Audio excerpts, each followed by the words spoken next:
వినాయక చవితి స్పెషల్కి అయితే ఇంకా ఇక్కడ అంబ్రిల్లా తయారు చేస్తున్నాను వినాయకుడి కోసం. దానికోసం ఊలు, అలాగే పెయింటింగ్స్, ఒక కలర్ పేపర్, కావాల్సిన డెకరేటివ్ ఐటమ్స్ తీసుకున్నా. ఒక బౌల్ కూడా తీసుకున్నాను.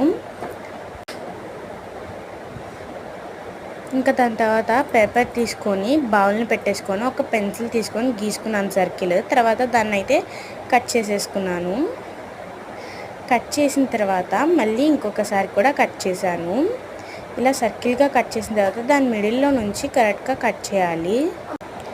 వీడియోలో చూపించినట్టు కట్ చేసేసుకోవాలి. తర్వాత అక్కడ గమ్ పెట్టి అతికిచ్చేసుకుంటే చాలు. ఇలాంటి గొడుగులు చాలా చాలా కాస్ట్ చెప్తున్నారు బయట. మిడిల్ క్లాస్ వాళ్ళు ఏం కొంటారు పండగలకి ప్రతిసారి. అలా కట్ చేసిన తర్వాత దాని మీద పెయింటింగ్స్తో స్వస్తిక్ అయితే గీసా. దాని తర్వాత ఇంకా ఫ్లవర్ తయారు చేసి పెట్టేశాను దాని మీద. అంతే, గొడుగు అయితే ఇంట్లో సింపుల్గా రెడీ అయిపోయింది. ప్లీజ్ మరి మన వీడియోస్ని సబ్స్క్రైబ్ చేసుకోండి. Bye bye.